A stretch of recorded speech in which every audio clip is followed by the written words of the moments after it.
So first off, we have Black Panther #1. A lot of Marvel this week, by the way. So it's just like a ton. It's just kind of worked out that way. Black Panther #1. It felt like not too long ago we were talking about a relaunch of Black Panther, and it really had to do around the kind of changing political climate and the change from the monarchy to a democracy in a lot of ways. And here is it's kind of the next evolution of that. But T'Challa had to essentially to keep the peace ended up being exiled, and so it wasn't his choice, obviously. But now he's this issue kind of really goes into like what which I think is an interesting aspect of royalty and someone in his position of he's been the king of this nation for so long, he's been its protector, but in a lot of ways, when you're in that position, it can be very easy to be in a bubble. And this kind of examines that like he doesn't really know his city all too well.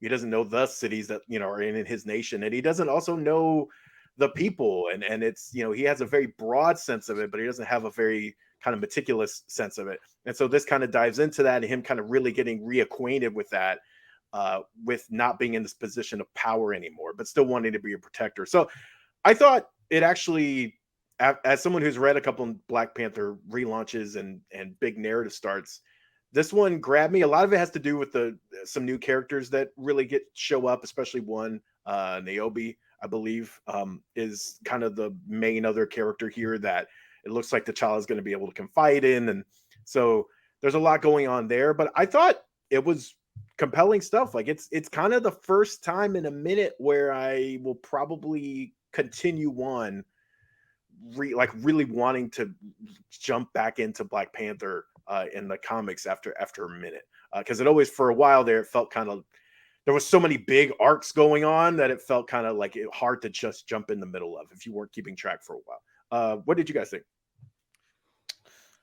My take is kind of simple. I loved the premise. It was a very intriguing way to make T'Challa feel new.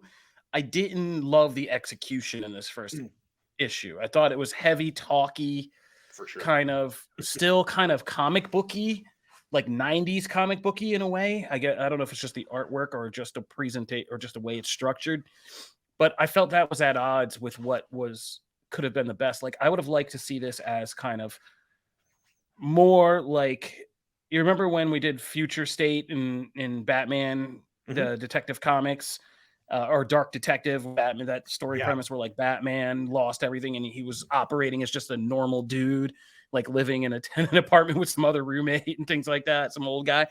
Like I would like this to be, I would have loved this to be a more noir tin story, kind of, you know what I mean?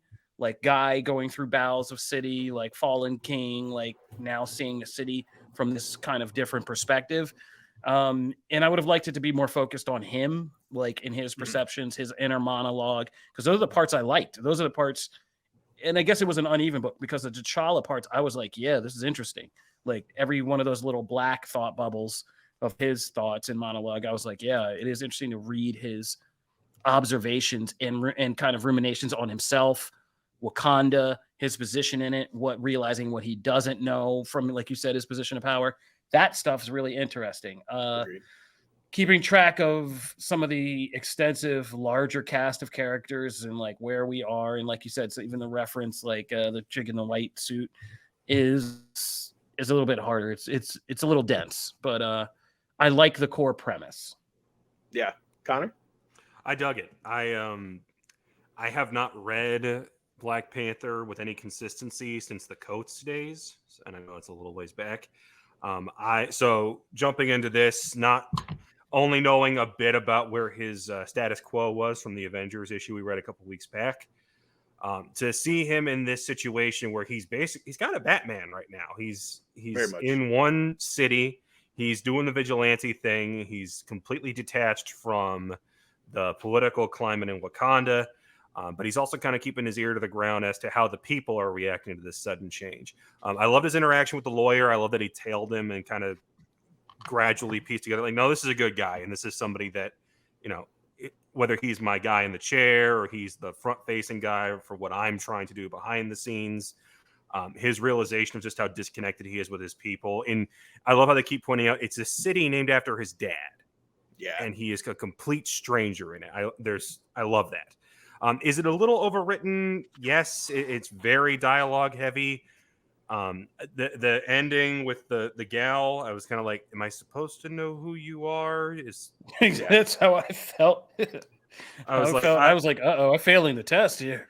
it's like, okay, what's with the tail, and are you a bad person? I don't know, but overall it was enjoyable.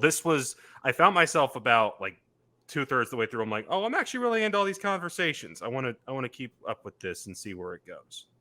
Yeah, no, I agree with you both. I think it was. I think it's a bit dialogue heavy for sure, and I also agree with like I love the '90s-ness of Black Panther's suit because it does feel like a '90s suit, but I kind of The love suit's that. incredible. I'm like the shield on the arm, Yeah. the cape. It's Yeah, like no, I like the suit. Yo, whoa, let's chill. I like the suit. Yeah. No, I was Let's just not go saying it crazy. has a '90s vibe. Like Oh yeah, but I definitely. enjoyed that. Like I was like that. But then, when the woman comes in, it did kind of break my immersion. Like I was really into it, and I was like, oh, that there is a certain level of kind of comic bookness that kind of comes through at points in the book, and I agree. Like it feels a little clunky, but overall, I really enjoyed it. And then moving to the opposite end of the sphere, Spider-Man India, #1. Obviously, look, it's no secret. MCU and the Marvel Comics synergy continues. There's a big Spider-Man movie out that I haven't seen, but I know Spider-Man India and all these other Spider-Man are characters that they're going to feature more in the comics, get you caught up. There's also obviously Spider-Verse stories going on in the comics as well. This is very much a origin catch up. This is like, hey, do you know who this character is? We haven't seen this character in a minute. Here's a primer on kind of who they are, having them interact with Miles and Peter, and then also kind of creating their own lizard. It was very much a story like, oh, I've seen this play out a number of times in different ways in Spider-Man books. I'm not gonna lie, like there's parts of it, like the first half is like super slow. Like the first half is just I was like, oh my god, like the pages were going very slow. Once you get halfway, I found myself speeding up a little bit and go, okay, I get this. Like it's not anything revolutionary, but I enjoyed it. It's not a series I will probably stick with moving forward, unless like I need to read it for stories and stuff. But it was fine. You know what I mean? Like that's kind of how it felt. It was entertaining, and also if people are interested in the character, this is a perfect issue. You can point to them and go, hey, here's pretty much everything you need to know about them in a nutshell. But what did you guys think? Man, just like The Flash, this thing is hurt so much in comparison to Across the Spider-Verse just coming out, because Spider-Man India in that movie is a bit of a scene stealer, and the whole time they spend in his universe, I won't spoil it all for you, Matt, but he's a very different take on Spider-Man, and it's almost to a deliberate point. And I wish, obviously, these comics are planned out and written out and drawn well in advance. This was obviously all made before the movie came out, but man, I wish that the version that we got in the movie was here, because what we get here just feels like, okay, we're just retracing the steps of a typical Peter Parker story. Right. Whereas in the movie, the costume has completely redesigned to give it its own look. The suit looks sick. I've seen the trailers of the suit, and this is just from the top up, from the waist up, it's the same. And I'm like, wow, that's boring. And then it's, oh, how are we doing this? Well, Uncle Ben's name is spelled differently, and we're doing the lizard origin again with basically no changes. And I'm just thinking, man, and I can't blame it for not being the movie. At the same time, I hope future iterations of this steal some notes. Go for it. I mean, that's fair. I will. I know I'm going to sound like the biggest hypocrite in the world, but like I liked this book for the exact reason I didn't like the last book. I was like, this is 90s cheese, but this is 90s cheese I can get behind. And I think it's rough, man. Like, I really think there's a problem with Spider-Man where, like, Peter Parker is, like, such the least interesting character in Spider-Man now to me. Like, I can watch a new origin of all these Spider variants. I can watch Miles do the same thing. Gwen fight her own version of these characters. Peter fight his own version of these characters. And it's 10 times more interesting than whatever crap they're trying to peddle with Peter Parker right now in the books. So I liked it. I mean, like I said, it's not it. I mean, obviously, this is appealing to a much different demo than me. Like, I have my Inclusion Spider-Man and Miles. This is more towards the kind of Asiatic, demographic, obviously. But I think it's good. I mean, I thought it was a good kind of Spider-Man launch issue. And I think Peter is a good character. I also am with Connor though, like the Across the Spider-Verse people like nailed it on the kind of costume design and making that version of the character look distinct. This is just Spider-Man with, quote unquote Indian pants, and I don't know about that. So I hope that he gets an outfit change.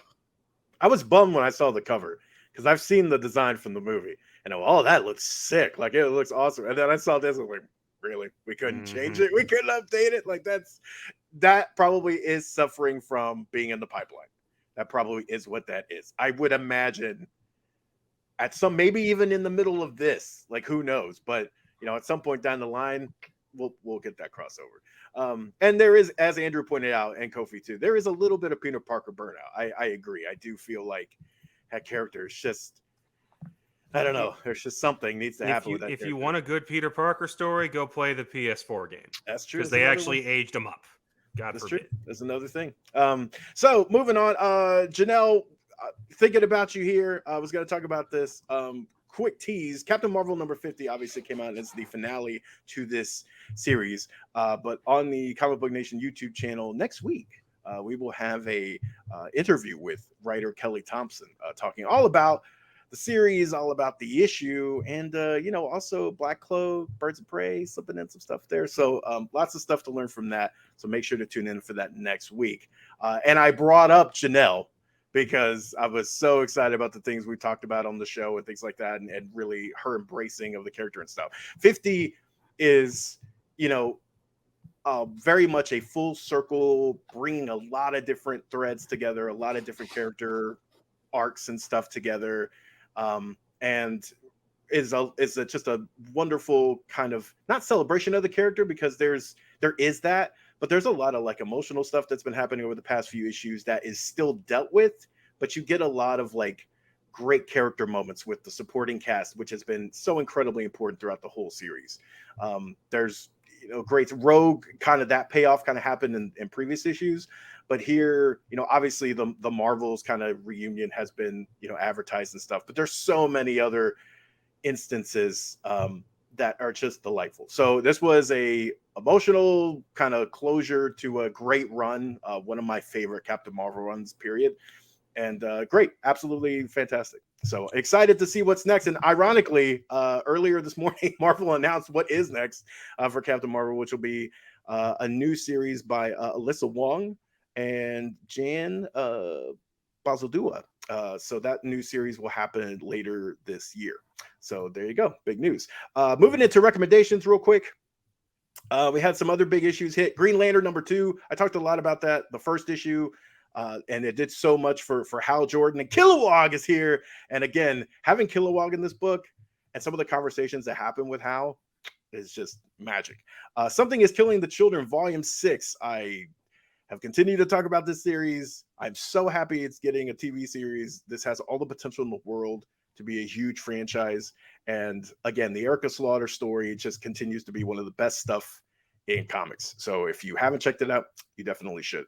Batman Beyond the White Knight completed late last year, I believe. So now it's out in hardcover. Again, continuing the chapter of the White Knight universe, one of my favorite versions of Batman, Harley Quinn, so many characters, Joker, are in this universe. So definitely check that out. And then last but not least, it would be remiss for me to not mention Go-Go Power Rangers Book 2 Deluxe Edition hardcover. These are the kind of big, awesome looking like collections of all the different Power Rangers books. I have several of them. They're fantastic in quality, but also Go-Go is one of my favorite comic interpretations of the Mighty Morphin team. So I'm a huge fan of Ryan Parrott's work on that book. You should definitely check that out. And if you want to hear more about the latest Power Rangers and Teenage Mutant Ninja Turtles crossover, you can check out our interview with Ryan Parrott on the Comic Book Nation YouTube channel. So there you go.